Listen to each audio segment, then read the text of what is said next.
guys, welcome back to my channel. I am Dr. Shruti Vasishta. If you're new here, don't forget to like, share and subscribe to my channel. Today's video is one of the most requested videos. I have received a lot of queries, so we'll be talking on that. I received a lot of queries in the YouTube comment section on my previous video, also as Instagram DMs. So I will be addressing each of your questions as a separate topic, and we'll discuss everything you need to know about rural service after MBBS in Karnataka. Let's start.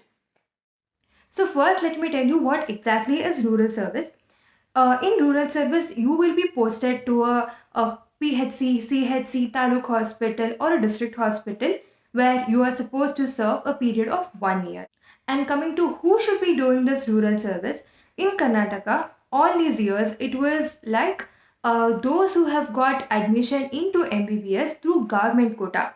That is, if you were a CET student who has got into MBBS via CET quota, or an AIPMT student who has gotten into a government college or a private college through government quota, then you must be doing the rural service.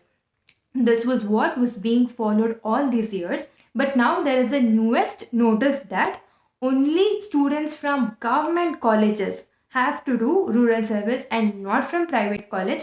This was there in the newspaper a couple of days back. More details regarding it is not available for now, and hopefully we get clarity about this.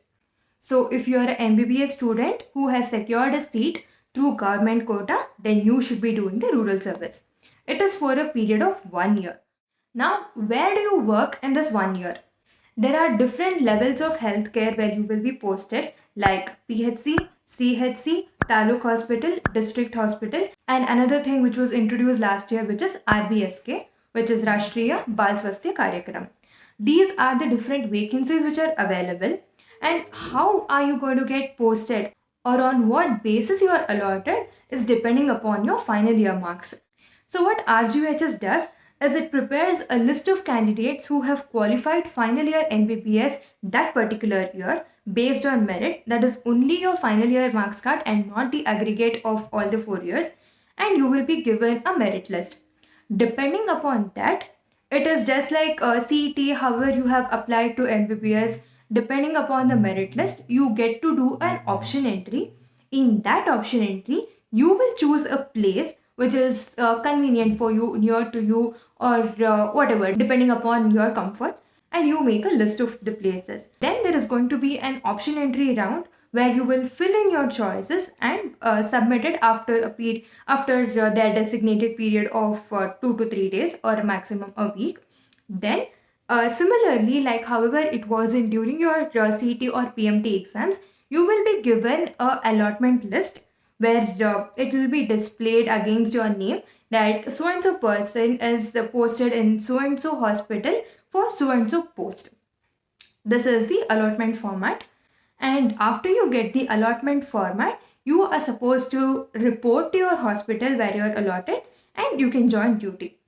Now coming to what are the different posts which are available in rural service, there are actually 4 posts.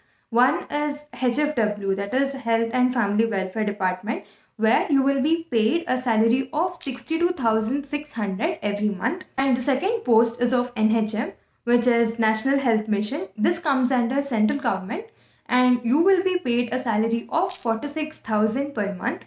The third post being ICU-MO and SICU, which are medical colleges, you will be paid a salary of 50,000 here. And the last one is RBSK, which is Rashtriya Bal Swasthya Karyakram, where you are supposed to go to government schools and colleges and screen the children for different diseases, and they have a criteria which you have to follow, and that is what you will be doing. You will be on field trips. That also receives a salary of 62,600. So these are the 4 posts and the salaries of these. You can choose whichever is near to you or depending upon the salary which is more convenient for you. Okay. So I did my rural service at Community Health Center in Hodaluru, and mine was a HFW post. I was given a post of GDMO, which is General Duty Medical Officer.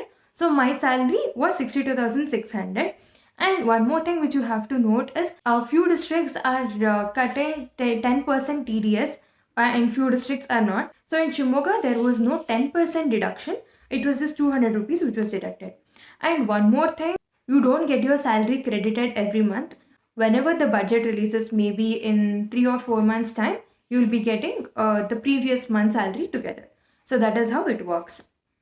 Now, one more question which was repeatedly asked was that if a candidate clears NEET exam just after internship, that is in their first attempt, should they do their rural service or can they do it later? There is an option that you can finish your PG and then come back and do this rural service, because anyways you have got a seat, so you will be joining PG. That does not mean you do not do the rural service. You can come back after PG and do it. Now coming to the workload. Workload differs in different categories, as I told you: PHC, CHC, RBSK, and district hospitals. So what actually happens here is that in a PHC, you are the medical officer, and there is no you have supportive staff like Group D workers or maybe pharmacy workers, but you are the only doctor who is available for consultation. So the responsibility on you and the amount of workload both increases when you are the only person. What happens in a CHC is that there are multiple specialties. The patients get divided. So whatever the specialty is there, those patients obviously go to that particular consultant, and overall the workload reduces. And in RBSK was introduced last year, which I already told you. It is Rashtriya Bal Swasthya Karyakram, where you will be posted to field visits.